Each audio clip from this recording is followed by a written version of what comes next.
Das Unternehmen Airbus, wie Sie wissen, ist ein deutsch-französisches und, das kann man ja durchaus sagen, definitiv auch ein Erfolgsmodell. Genau, wir wollen nämlich in unserem nächsten Slot über die deutsch-französischen Beziehungen sprechen, weil das natürlich die beiden starken Staaten in der EU sind. Wir wollen über gemeinsame Ziele, aber auch gemeinsame Herausforderungen sprechen. Ja, und vielleicht haben Sie es verfolgt, gestern hat sich der französische Wirtschaftsminister Bruno Le Maire mit unserem deutschen Amtskollegen quasi von Herrn Le Maire, Robert Habeck, getroffen. Die beiden hatten einiges zu besprechen und da waren dann ja durchaus einige, sagen wir mal, positive Zeichen von Gemeinsamkeiten, aber es waren auch einige Punkte, da waren die beiden sich nicht unbedingt ganz einig. Einigkeit bestand zunächst einmal darin, dass man sich als EU unabhängiger machen muss von anderen Staaten. Und das kann zum Beispiel gezielt passieren im Bereich Cloud-Infrastruktur, die man auf europäischer Ebene weiter fördern möchte, aber auch in der Förderung anderer sehr zentraler Technologien wie der Chipindustrie, aber auch der Wasserstofftechnologie. Und es ging auch um den Ausbau der Stromnetze, wo man sich zunächst auch beim Ausbau zumindest erstmal einig war. Genau, Christine hat es gerade gesagt, beim Ausbau ist man sich einig, aber wie diese Europäische Union, unsere Europäische Union tatsächlich klimaneutral wird, da ist man sich nicht so einig und da haben sie sich ja durchaus auch etwas behagt, die beiden und vielleicht auch unsere ganzen Länder, also Frankreich und Deutschland, denn es geht um die EU-Taxonomie, also um die Frage, ob Investitionen in welche Produkte in Zukunft als nachhaltig gelten und damit, ja, sagen wir mal, einen grünen Stempel bekommen. Da hat sich Frankreich, das muss man ganz klar sagen, durchgesetzt mit der Idee, dass es auch Atomstrom gilt, in dem Zusammenhang als nachhaltig.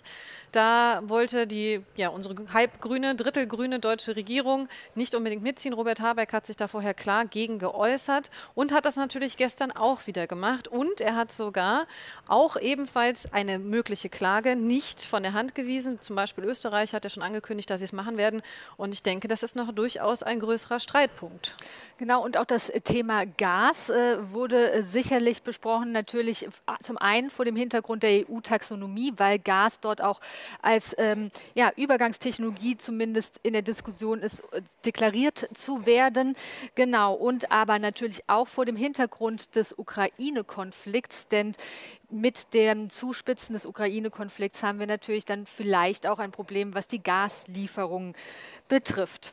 Ja, dazu hat sich heute Morgen natürlich, also Sie haben es vielleicht heute Morgen in unseren Medien, unseren 4 Medien auch schon mal gelesen, dazu hat sich gestern natürlich Ursula von der Leyen schon geäußert. Es gibt die große Sorge, was ist mit der Gasversorgung, wenn der Ukraine-Konflikt weiter eskaliert? Was passiert, wenn wir Russland ja, als Gaslieferanten zumindest also vielleicht zwischenzeitlich, vielleicht auch langfristig verlieren. Ja, da kommt natürlich das große Thema Nord Stream 2 und da hat sich EU-Wettbewerbskommissarin Vestager, es tut mir leid, wenn ich das Deutsch aussprechen muss, heute Morgen auch nochmal zu positioniert und sie hat eine alte Position wieder bezogen und hat gesagt, naja, die Frage ist schon, ob Nord Stream 2 überhaupt ein EU-Projekt jemals war oder ob das vielleicht eigentlich nur ein deutsches war, Fragezeichen. Und um dieses Projekt, nämlich Nord Stream 2, wird es unter anderem sicherlich auch in unserem nächsten Slot gehen.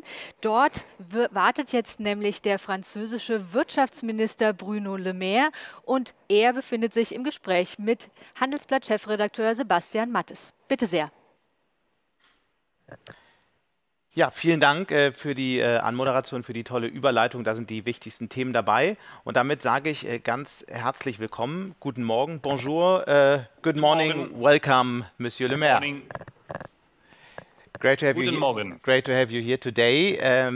Let me only start the first question in German because not everybody knows that you can speak German pretty well. And the first question is a little bit about your private life. Sie waren im Schüleraustausch in Bremen in den 80er Jahren.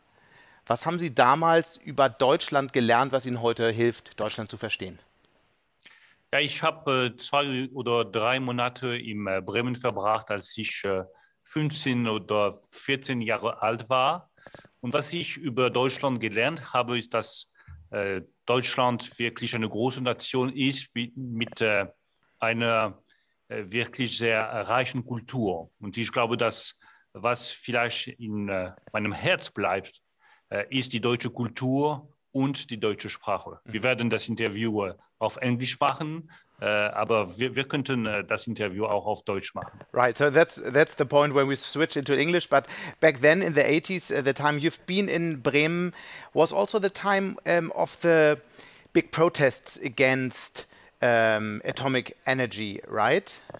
You're right. You're right, and I fully remember how strong the opposition to the Kernenergie was at that time in Bremen and everywhere in Europe. And you know, when I'm talking with the new Wirtschaftsminister, I'm always aware of the fact that a very important part of the German population is against the nuclear energy.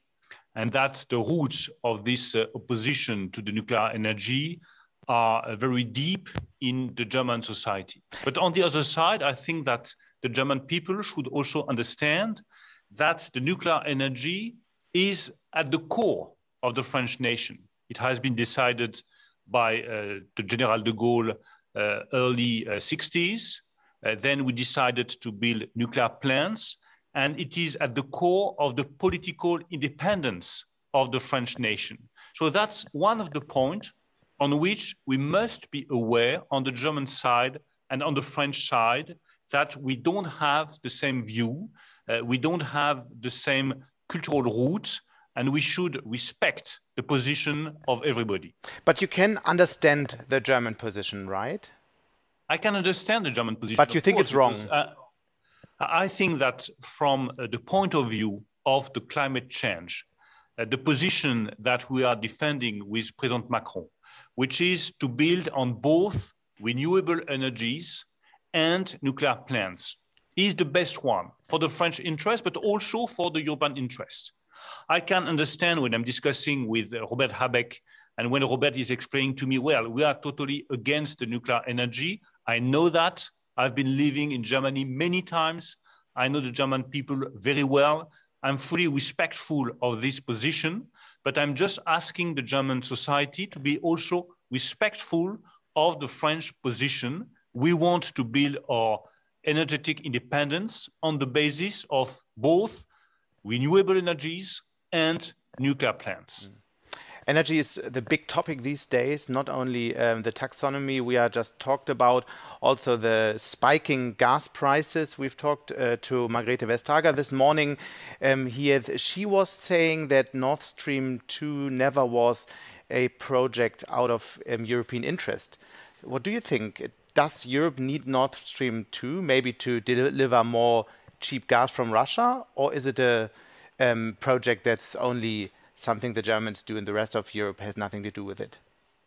You know, we are talking about maybe one of the most important geopolitical issue for the next decades. So we must be very much aware of what is at stake. What is at stake first is the reduction of CO2 emissions. That's absolutely vital for the future of Europe and for the future of the planet. So we must do our best efforts to accelerate the reduction of CO2 emissions. The second key point is independence. And that's why we took this decision to build new nuclear plants in France, because thanks to the nuclear plants, we are able to reduce the level of CO2 emissions, and we are not dependent on Russia or on any other foreign country. The third point is that, putting aside this question of Nord Stream, because that's a very sensitive one, it's a very important decision for the German government, we need to work together on new projects. I mean, for instance, on hydrogen. We have many things to do together, Germany and France, on hydrogen. So instead of putting in the middle of the discussion the most tricky issues, I would really advocate for putting forward the question of new energies and the building of new hydrogen capacity. That's great. We are going to do this in a minute, but I just need to ask my question again. Nord Stream 2, yes or no? Are you against it? That's not so simple like that. It's a decision that has been taken by the German government in close cooperation with Russia. with the view of having more gas coming from Russia thanks to Nord Stream 2. We know that it has been at the core of the discussions between Germany and Russia, and it is at the core of the current discussion on the Ukraine crisis. And that's why I don't want to be too specific, because what is at stake is having a war or not having a war. Okay. So I think that instead of having two definitive answers to this question, we should broaden the scope and have a view at all the topics. Okay, let's do that. And for a minute, look into the European energy market. You've already said that we need more sources for energy, but also a question, do we need a different kind of market? It has been liberalized in the last couple of years.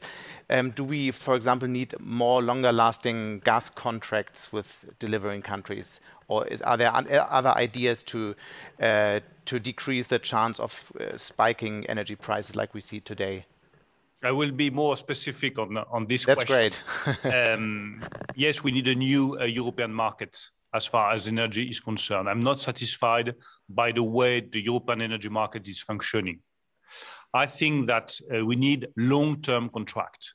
Having too much spot prices is a difficulty when you have such an increase in the energy prices. Having long-term contract for both the private companies and the people is clearly in our own interest. Having the possibility of having a storage of gas, which is more important, 85, 90%, would be far more efficient instead of having a storage of gas which is not at the right level and which do not allow us to face a crisis like the one we have now. Having better grids between the European nations is also one of the things on which we should work all together. So I really think that there are many points on which we could improve the European energy market. Long-term contract, better storages of gas, and more important amount of gas being on a long-term contract. That's the proposal we are putting on the table. A very last point I would like to underline on this question of the European energy market is that that's very difficult for me to explain to the French people that they have to pay twice. They have to pay for the nuclear plants because we want energy without CO2 emissions. And we also have to pay for the gas plants in the eastern part of Europe.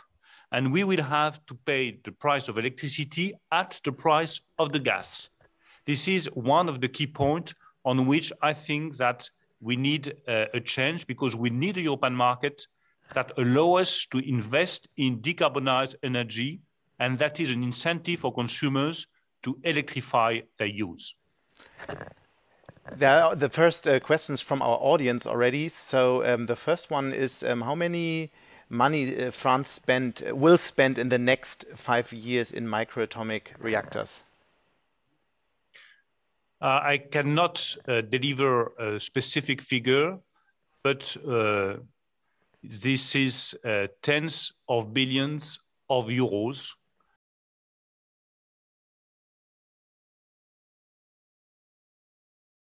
And if we want to build new nuclear plants, the French president will give all the figures this week. He will announce the number of reactors and explain how we will pay for that. But the reference will be 10 billions of euros. Another project, and you mentioned the European cooperation in the field of energy. Another project many people are talking about is hydrogen, and there's a huge discussion about hydrogen cooperation between France and Germany. So what does this whole dispute between these two countries mean for this planned cooperation if Germany will not accept hydrogen production with nuclear power as green hydrogen? You know, if you want to produce hydrogen, you need electrolyzers, and we need to build electrolyzers plants. And if you want these electrolyzers plants to be efficient, you need a lot of electricity without CO2. So there are two models. The French model is to have all the value chain being based in France. The production of electricity without CO2 thanks to the renewable energies and thanks to the nuclear plants, de-electrolyzers, the production of green hydrogen, and then the plants, for instance, steel plants that will be decarbonized thanks to the green hydrogen that will be produced in France. The German model is quite different because the idea could be to produce green hydrogen abroad and then to make the transportation of this green hydrogen from abroad to Europe, which means that there are possibilities of cooperation between France and Germany on the technologies, on the electrolyzers, and that's already the case between Air Liquide and Siemens, for instance, and on the grids. So on all those topics, I'm totally open to a very strong cooperation with Germany. We have decided yesterday with Robert Habeck to put in place a working group with Germany with the view of identifying the field of cooperation on green hydrogen between our two countries. And I think that it is very promising. But there's still this dispute in this field, and so how would you describe the French-German relations now at the beginning of this year, 2022, and at the beginning of the new term of the Ampel coalition? First of all, on energy, I would prefer to use the word complementary approach instead of any kind of opposition. I put beside the question of nuclear because from a historic point of view, we know that there is a disagreement between our two countries. That's a fact. Yeah. But on all the other topics, on renewable energies, on offshore wind energy, on hydrogen, there is really a field for a huge and very promising cooperation between our two countries. And as far as the relationship between our two nations is concerned, we are at the core of Europe. Mm-hmm. We represent the future of Europe. We represent the possibility of building a sovereign Europe for the 21st century between China and the United States. I know Olaf Scholz very well. I've been working with him more than 2 years when he was finance minister. I know Christian Lindner very well. He will be in Paris today. The same for Robert Habeck. We are working very well together. You know, they are like, I would say they are like French colleagues. I'm working with my German colleagues the same way I'm working with my French colleagues. We are on the same boat. We are on the same European boat. And the idea is to face the competition with China and with the United States, not to face the competition between France and Germany. Mm-hmm. So you know that I'm a very strong advocate of this relationship between our two countries. And I'm very confident that this relationship will remain at the core of the European construction. And how will it change, or how is it already changing compared to the last government? I think that the role of the climate change is far more important now. We are fully aware that this question of climate change, energetic transition, CO2 emissions must be at the core of our relationship. We could talk about the carbon border adjustment mechanism, for instance, or about the climate club that has been proposed by Olaf Scholz and that we are supporting in the framework of the G7. So this question of climate change has become one of the first topics in the relationship between our two countries. Mm-hmm. The second point is, of course, the question of the growth and stability pact, because we are at the end of the economic crisis.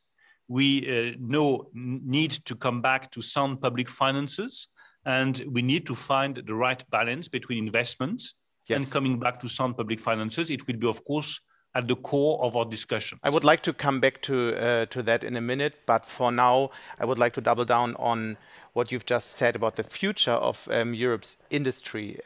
So what does it look like, and how could an industry strategy look like for the center of Europe? What are the most important, maybe 3 points you have in mind? First of all, we need a planification of our industrial investments. I believe, of course. And why is that? Because Europe needs his own way between the tech superpowers, USA and China, right? Which means that we need to be very clear on the investments that we stand ready to do for the very next future. Because for the investors, for the private companies, for the banks, that's very important to know what we intend to do over the next decades. But sorry for interrupting, but planning for the economy doesn't always pay out very, very well, as we've seen in the past, right? And that's why I deliberately used that word planification, because I really think that we need to find the right balance between private investment, market-driven, of course, and the need of having visibility for the investors. Because we are talking, you just asked me the question about the nuclear plants, we are talking about tens of billions of euros. So there is a need for visibility. What I mean by planification is visibility for the investors. We want to invest in the semiconductors, in hydrogen, in France, in the nuclear plants, in biotechnologies, in space, in reusable launches. On all those topics, we need to provide visibility to the investors. That's what I mean by planification. Planification means only visibility. The second point is that we need to protect our technologies.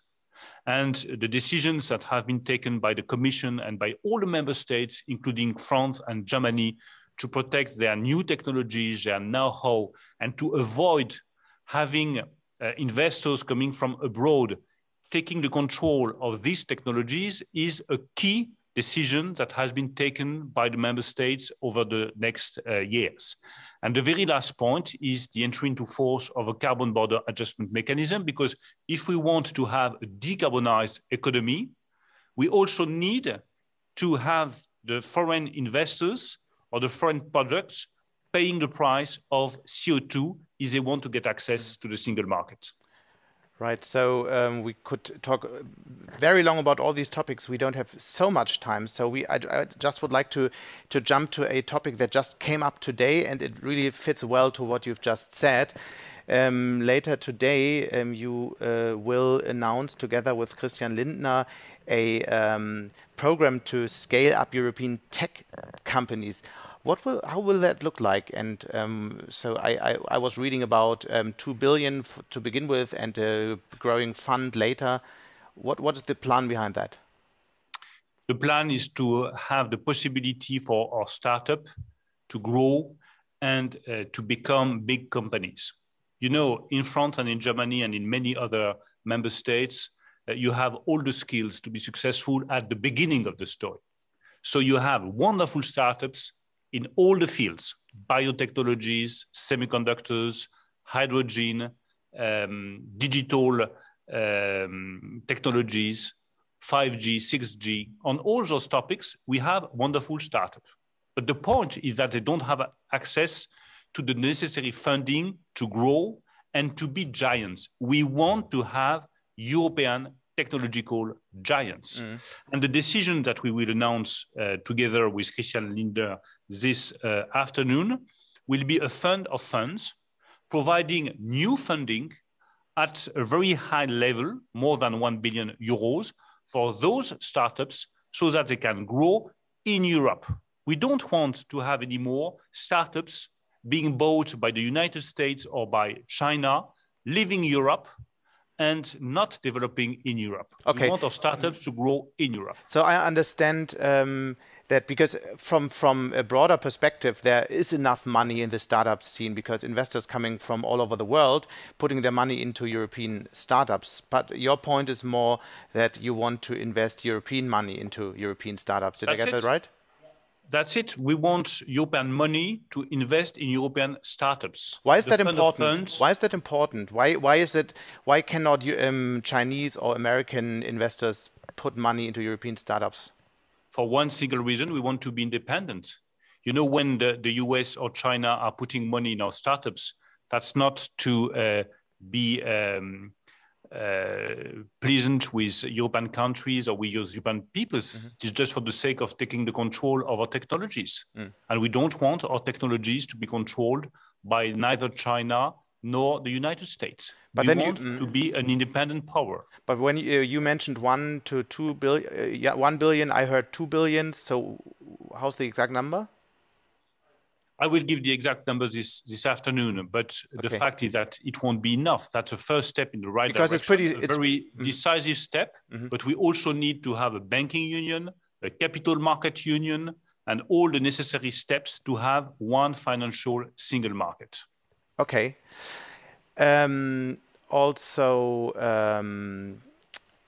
Another big topic you also already mentioned is the reform of the European fiscal rules.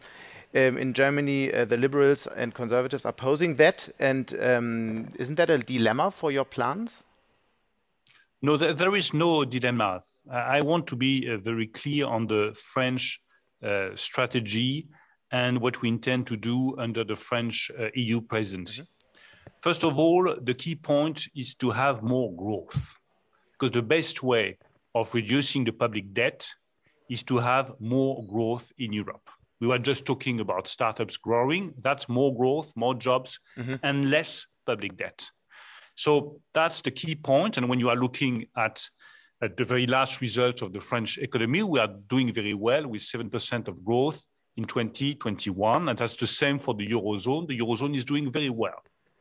Then we need to find the right balance between coming back to sound public finances and investment. I want to be very clear. As a French finance minister, I want my country to reduce its public debt, to reduce its public deficit, and to come back to sound public finances.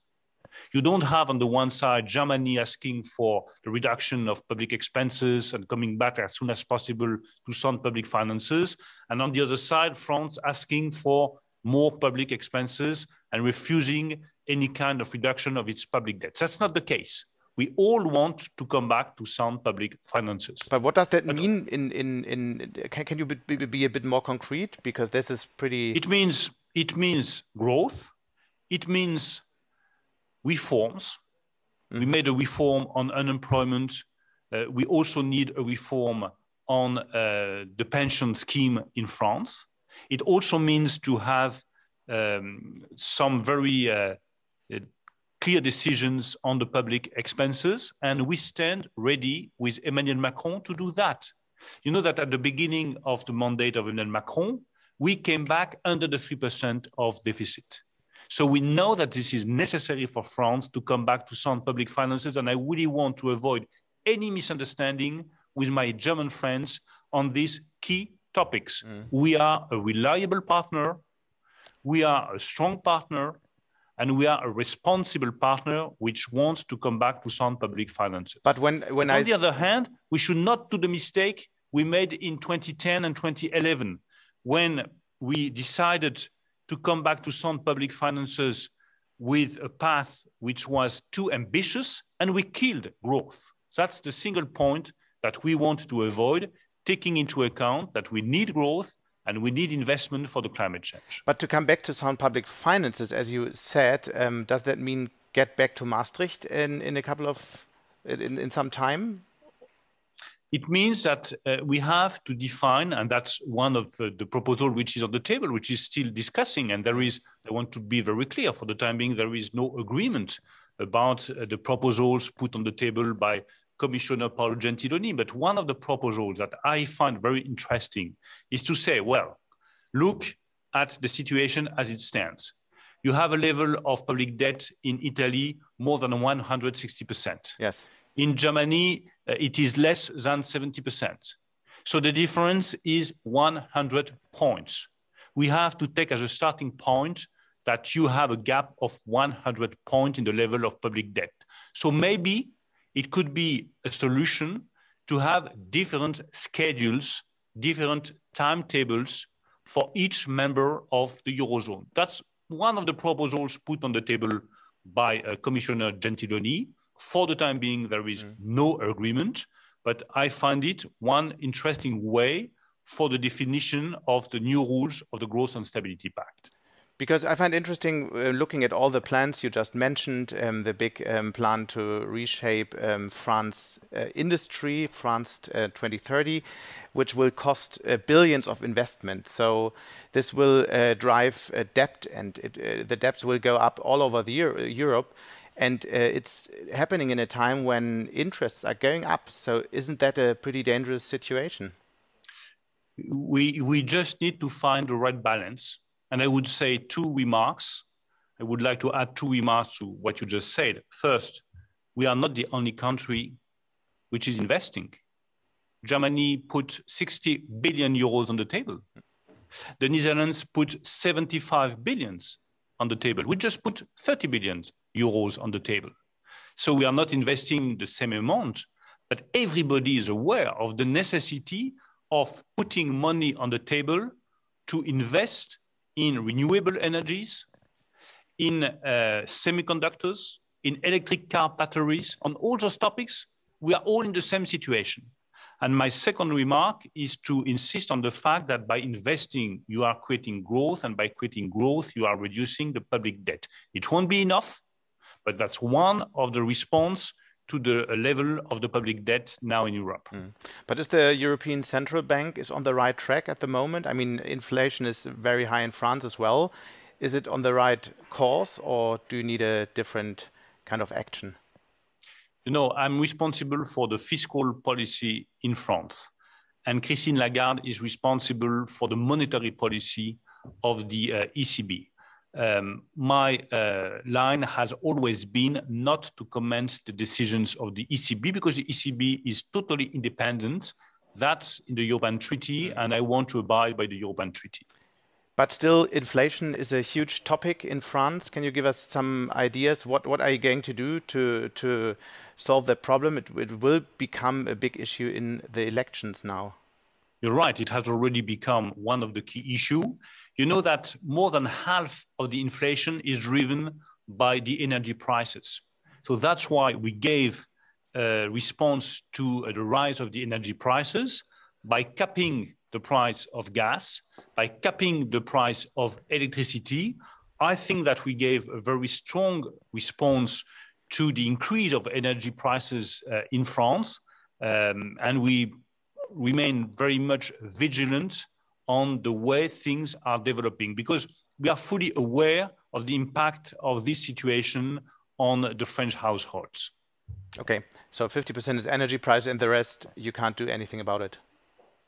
More than 60% of the increase of prices is driven by energy. And then the rest is driven by the fact that there is a very strong economic recovery. But the points on which we are acting as much as possible is energy, because I really think that it will be at the core of the French concern and the European concern over the next month and next years. Speaking of the elections coming up in April, analysts say that it's pretty likely that Emmanuel Macron will be re-elected.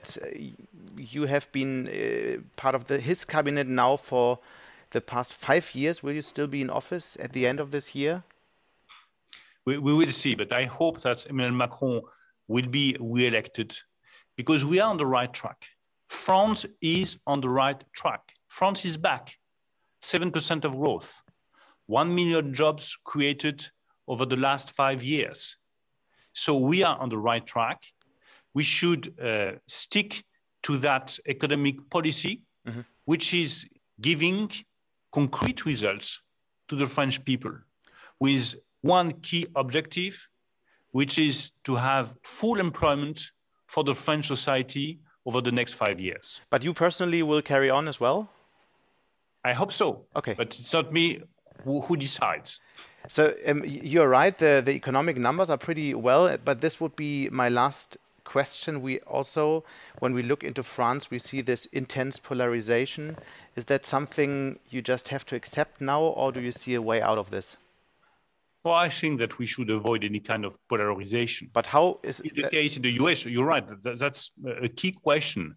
We don't want to have a political situation in France like in the US, where there is so much polarization that no compromise is possible.